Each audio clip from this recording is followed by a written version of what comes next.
ಎಲ್ಲರಿಗೂ ನಮಸ್ಕಾರ. ನಾನು ನಿಮ್ಮ ಪ್ರೀತಿಯ ನವೀನ್ ಕುಮಾರ್. ಶ್ರೀ ಉರಿಮಸಣಿಕಮ್ಮ ದೇವಿ ಎಲ್ರಿಗೂ ಒಳ್ಳೇದು ಮಾಡಲಿ ಅಂತ ಹೇಳ್ತಾ, ಇವತ್ತಿನ ವಿಚಾರ ಬಂದು, ಈಗ ಯುಗಾದಿ ಹಬ್ಬ ಕಳೆದಿದೆ. ಇನ್ನು ಮೇಲೆ ನಮಗೆ ಈ ಗ್ರಾಮ ದೇವತೆಗಳ ಹಬ್ಬ ಶುರುವಾಗ್ತಕ್ಕಂಥದ್ದು. ನಾವೇನು ವರ್ಷದಿಂದ ಪೂಜೆ ಮಾಡ್ಕೊಂಬರ್ತಾ ಇದ್ದೀವಿ, ಮಂಗಳವಾರ ಶುಕ್ರವಾರದ ದಿನ ದೇವರಿಗೆ ಪೂಜೆಯನ್ನು ಮಾಡಿಕೊಂಡು ಬರುವಂಥದ್ದು. ಇವಾಗ ನಮ್ಮ ಫ್ಯಾಮಿಲಿಯಿಂದ ಹಿಡಿದು ನಮ್ಮ ಸಂಬಂಧಿಕರುಗಳನ್ನೆಲ್ಲರನ್ನೂ ಕರೆಸಿ ಒಂದು ಜೋರಾಗಿ ಹಬ್ಬವನ್ನು ಮಾಡುವಂಥದ್ದೇ ಈ ಗ್ರಾಮ ದೇವತೆಗಳ ಹಬ್ಬ. ಸೊ ಅಂಥ ಹಬ್ಬಗಳಿಗೆ ನಾನು ಈ ವರ್ಷ ತುಂಬ ಊರುಗಳಿಗೆ ಹೋಗಿದ್ದೀನಿ. ಸೊ ಆ ವಿಡಿಯೋಗಳನ್ನು ಒಂದೊಂದಾಗಿ ನಾನು ನಿಮಗೆ ಅಪ್ಲೋಡ್ ಮಾಡ್ತಾ ಹೋಗ್ತೀನಿ. ಅದರಲ್ಲಿ ಇವತ್ತು ದೊಡ್ಡಮ್ಮ ದೇವಿಯ ಜಾತ್ರೆಯ ಬಗ್ಗೆ, ಸೊ ಇದ್ರ ಬಗ್ಗೆ ನಾನು ಫಸ್ಟ್ ಒಂದು ವಿಡಿಯೋವನ್ನು ಅಪ್ಲೋಡ್ ಮಾಡಿದ್ದೆ. ಅದಾದ ಮೇಲೆ ಈ ವಿಡಿಯೋನ ಮಾಡ್ತಾಯಿದ್ದೀನಿ. ಈ ವಿಡಿಯೋದಲ್ಲಿ ತೋರಿಸ್ತಕ್ಕ ಕಾರಣ ಏನು ಅಂತಂದರೆ, ಗ್ರಾಮ ದೇವತೆಗಳಲ್ಲಿ ನಮ್ಮಲ್ಲಿ ಒಂದು ಕಟ್ಟುಪಾಡುಗಳು ಇರುವಂಥದ್ದು. ಏನಪ್ಪ ಅಂತಂದರೆ, ಇಂಥವ್ರ ಮನೆಯಿಂದನೇ ದೇವರು ಬರಬೇಕು, ಮತ್ತು ಇಂಥವ್ರೇ ಕಳಸವನ್ನು ಹೊರಬೇಕು, ಇಂಥವ್ರ ಮನೆಯಿಂದನೇ ಫಸ್ಟು ಮಡ್ಲಾಕಿ ಬರಬೇಕು, ಆರತಿ ಬರಬೇಕು ಅನ್ನೋ ಒಂದು ಕಾನ್ಸೆಪ್ಟ್ ಇರುತ್ತೆ.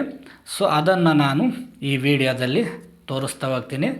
ಸೊ ಪೂರ್ತಿಯಾಗಿ ಈ ವಿಡಿಯೋನ ನೋಡಿ.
ಸೊ ಈ ವಿಡಿಯೋ ಇಷ್ಟ ಆದರೆ ಲೈಕ್ ಮಾಡಿ, ಶೇರ್ ಮಾಡಿ, ಶ್ರೀ ಶಕ್ತಿ ಗುರುಕುಲ ಯೂಟ್ಯೂಬ್ ಚಾನಲ್ಗೆ ಸಬ್ಸ್ಕ್ರೈಬರ್ ಆಗಿ ಅಂತ ಹೇಳ್ತಾ ಎಲ್ಲರಿಗೂ ನಮಸ್ಕಾರ.